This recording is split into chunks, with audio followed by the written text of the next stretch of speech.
Mr. Chairman. Thank you, gentlemen, lady, for being here.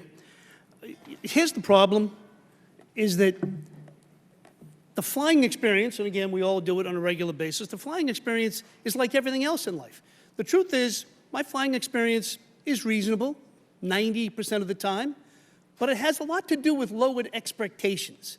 When I was a kid, I grew up in a neighborhood that every single playground was full of broken glass, broken basketball hips, and no swings. And everybody just accepted it because it was the way it was. Now, it's not like that anymore, but it took us 20 years to change the attitude. People today in the same community that I grew up in would never accept that because the level of expectations have been risen. The problem with the flying experience is across the board. We all know it's a terrible experience.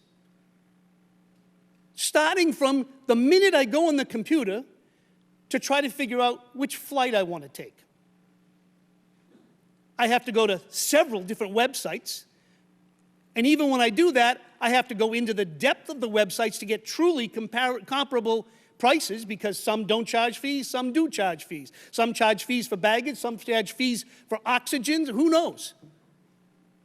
I can't get comparable prices. So before I buy the ticket, I'm frustrated. I personally have shut that computer down repeatedly for many years because I got to go back to it, because you're right, I got to fly. And you got to go back and you got to dig your way through it from the very start. But we all expect it to be a miserable experience. And then when I get to the airport, I have to go through the TSA lines, which now, being a regular flyer, I go through the express lines, but now the express lines are full of people that don't know to take their keys out of their pocket. Frustrated. Then I get to the gate. Plane's late, plane's not late, never explained why.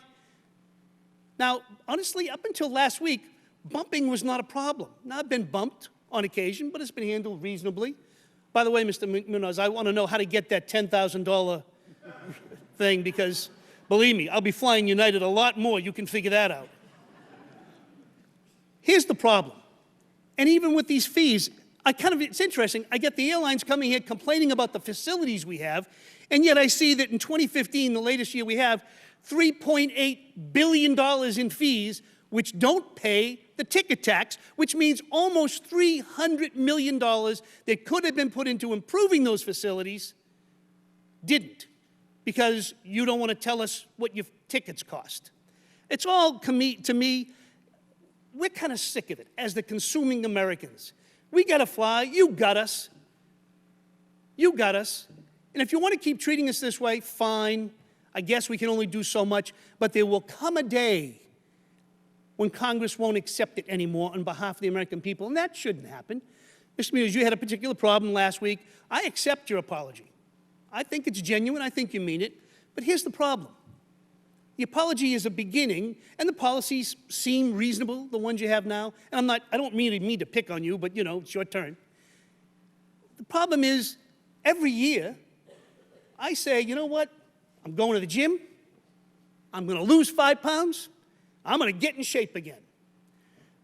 By February, I'm kind of out of it. I give up on it. Every person I know that's ever committed a crime has basically apologized for it, didn't mean to. And the apology is good. I'm not saying, and again, I do accept it. I hope and believe it's sincere today. But I hope you all know that this doesn't stop today.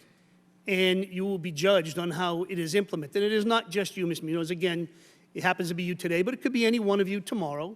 And I presume you've all rechecked your own rules and regulations about how you do it, seeing that I'm sure you don't want to be in the hot seat the next time. So the truth is, I don't really have any questions because, again, I do think you've addressed the immediate situation. But if you walk out of here thinking that the immediate situation is the only problem the American public has with the flying experience, you would have missed the point. We have a problem that shouldn't be as bad and unpleasant as it is. And you're the only people that can fix it.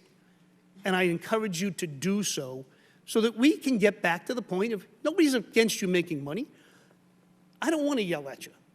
I just want to be able to go to the airport and get from point A to point B with a more pleasant experience. And if I do, believe me, I'll go back to your airline more often when that happens. Mr. Chairman, I apologize for not having a question, but I think all the questions I have been answered. My only response to that is, well,